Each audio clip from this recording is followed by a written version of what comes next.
Okay, here's the Hydroboost installed. Step one, or initial, before I get the completed system installed. So I got the hoses. I've got there's a return from the Hydroboost. The pressure going out to the Hydroboost.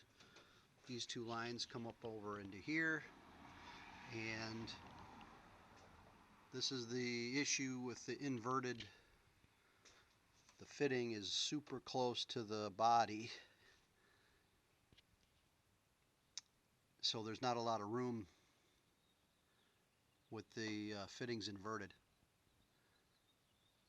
but just barely fits with this. And this is the higher one with the.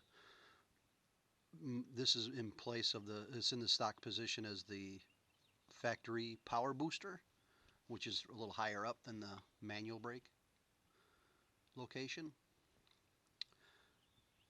So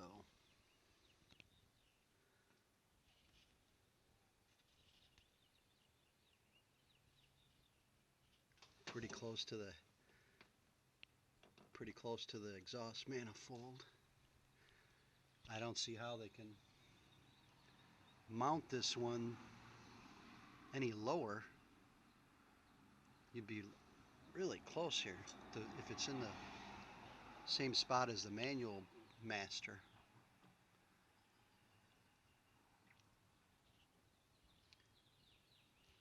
Here's the hook up onto the power steering.